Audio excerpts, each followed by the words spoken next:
大雄家又炸了，他和哆啦 A 梦在家里钓鱼，竟然钓出了一头巨大的鲸鱼，这是怎么回事呢？这天，电视上在介绍一座位于南太平洋的乐园——多尔安梦岛。爸爸似乎意识到了什么，默默退了出去。果然，大雄下一句就是想让爸爸带他去玩。但回头一看，哪还有人呢？他失落地回到房间。今年暑假又没有值得回忆的了。哆啦 A 梦为了安慰他，拿出了道具室内钓鱼池，用这个凑合在家钓几只热带鱼，好像也不错。大雄想起哆啦 A 梦的生日快到了，哆啦 A 梦抓住机会，疯狂暗示说他之前在甜品屋看到有铜锣烧套餐。这时大雄的鱼竿有动静了，他钓上来一块奇怪的石头。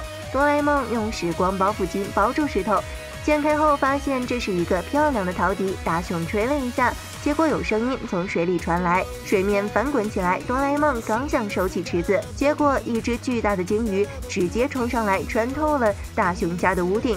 哆啦 A 梦赶紧用缩小灯把鲸鱼缩小，用复原光线修好了屋子。他们又给鲸鱼吃了宠物饲料，这样鲸鱼就可以游在空中了。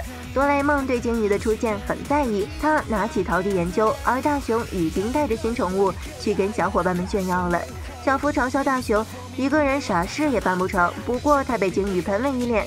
随后哆啦 A 梦赶过来说，这只鲸鱼不是一般的鲸鱼，这陶笛发出的声波高达52赫兹，也许这鲸鱼是那头世界上第一孤独的鲸鱼。小夫给大家科普，一般的鲸鱼都是用20赫兹的声波来交流，不知为何有一只鲸鱼发出的却是52赫兹的独特高音，所以它无法与其他鲸鱼交流，只能独自的飘在海里。更令人惊讶的是，这只陶笛是在7000年前的远古时期制作而成的。事情越来越有趣了，大家决定去往陶笛制作的时代一探究竟。冒险5人组乘坐时光机来到了一座小岛，远处有造型奇怪的建筑，而鲸鱼似乎想带领他们去什么地方。哆啦 A 梦将鲸鱼还原成了原来的大小，在它背上装上随意甲板，大家乘着鲸鱼到达了小岛的另一边。在这个远古的时代，竟然会有麦田，有小镇，甚至还有人类。哆啦 A 梦吃了翻译魔芋后，跟这些人对话。这些人说，这只鲸鱼叫格尼，它的主人叫皮特。此时皮特正在岛屿上面处理重要的事情。大雄他们连忙把格尼留在这里，飞去找皮特。这里围了许多人，有块巨大的岩石就要砸到水塔上了，而塔里的水是整座小岛的命脉。皮特正在努力保护水塔，他在水塔周身安装着许多管道，很明显人手不足。哆啦 A 梦他们见状，马上就上去帮忙了。在大家的共同努力下，管道很快安装完毕。这个中分小哥给管道注入了核心能源，然后整个蓄水池就开始发光，巨石终于倒下。大雄和哆啦 A 梦及时带走了皮特。神奇的是，巨石砸下来后，水塔还是完好无损，大家纷纷为皮特欢呼。娜娜解释说，这是因为水管中注入了特殊液体，能对建筑进行硬化冻结。这下的主要任务就是清理碎石了。哆啦 A 梦又拿出了超级手套，戴上这个秒变大力士。大家在相互认识了之后，哆啦 A 梦拿出了陶笛，这果然是皮特的东西。他之前不小心把陶笛弄丢了，跟格尼失去了联系。大雄高兴地告诉他，格尼也回来了。皮特立即冲向港口，大家也赶紧跟了上去。格尼还在水中就感应到了皮特，他们见面的一瞬间像极了爱情。哆啦 A 梦告诉皮特，他们是带着格尼从7000年前穿越过来的，可没想到皮特一点也不惊讶，当场就信了。他从格尼口中拿出一个探测器，至于这到底是个啥，皮特现在没时间解释这么多，他马上就要去研究所调查里面的数据了。于是就由娜娜带领大家参观。这座岛屿到处都布满了管道，这里的水和气还有皮特开发的特殊液体，这些管道支撑着整座小岛的运作，能给居民送去光和热，还能调节小岛的气候。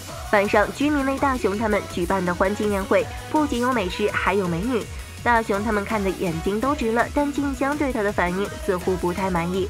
这时皮特告诉大家，格尼身上的探测器是用来调查小岛地下环境的，但现在数据损坏了。他从残留的数据中心得知，格尼在调查时被卷进了坍塌的悬崖中，探测器检测到了危险，发动安全装置将格尼硬化冻结。这期间格尼一直沉睡在海底，直到确认安全的7000年以后他才醒来，在大海独自漂流了几十年后才被大雄他们召唤了去。然后皮特也上台表演去了。娜娜告诉他们，皮特本不是这座岛上的居民，他的父母也是养父母。在10多年前，海滩上飘来了一只金鱼，它嘴里吐出了一个胶囊舱，里面的婴儿拥有大家从没见过的瞳色，他就是小皮特。居民们后来调查发现，皮特是来自远超人类文明的另一个世界，那里发生了变故，即将毁灭。为了让皮特活下来，所以把他送了过来。在皮特的帮助下，小岛被建造得越来越好，而他使用的都是胶囊里的技术。宴会结束后，静香和娜娜一起泡澡，大雄起来嘘嘘的时候，看见皮特走了过去，他好奇地跟了上去，结果脚下一滑，他穿过长长的管道，掉进了地下控制室。这里就是小岛系统的中心，这个水池通过水下隧道连接着大海。皮特正在给探测器充电。大雄很奇怪，皮特为什么整天泡在这里都不回家。皮特告诉他，几年前他调查到这座岛的地下有岩浆，蓝色的是封存在坚硬的地壳中的积水。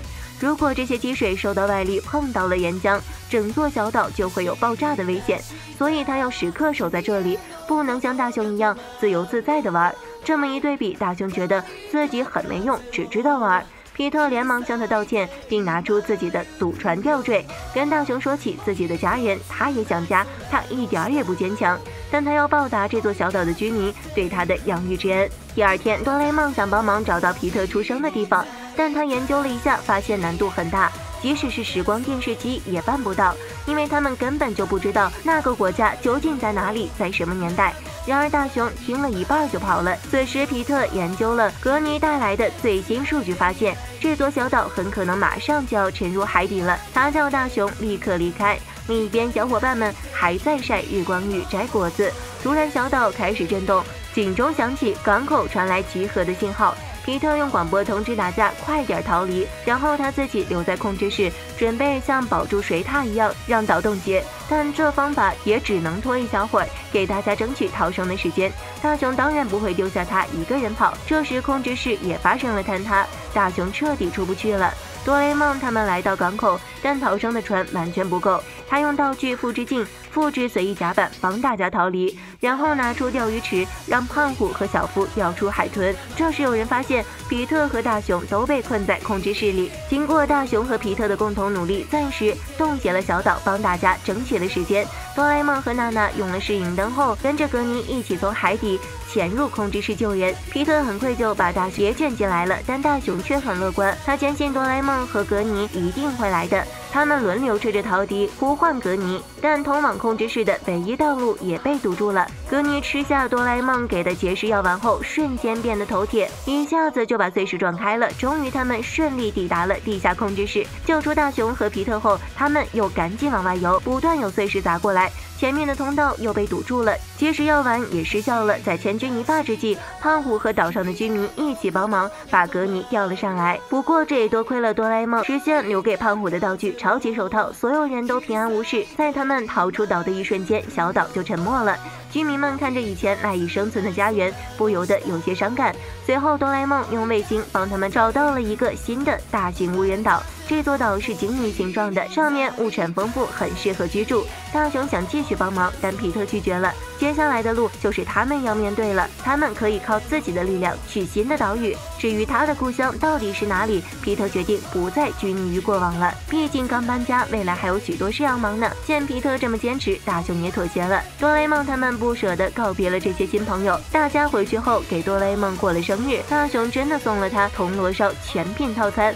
但他们依然心系皮特他们有没有平安到达新岛。迟到的小夫跑来让他们打开电视，他叔叔去了南太平洋一个叫多尔安梦的岛去度假，那儿的岛旗跟皮特他们的新岛形状一模一样。而电视上正在介绍那座岛上面的5座雕像，据说是根据传说中的救世主形象而造，岛名也是取自哆啦 A 梦的名字。岛旗象征着友情以及对未来的期望，这下大家总算可以放心了。显然皮特他们平安到达，并在那里安居乐业，开始了新的生活。好了，本期问题，你的暑假有什么难忘的回忆？欢迎大家留言、点赞和关注哦，咱们明天见。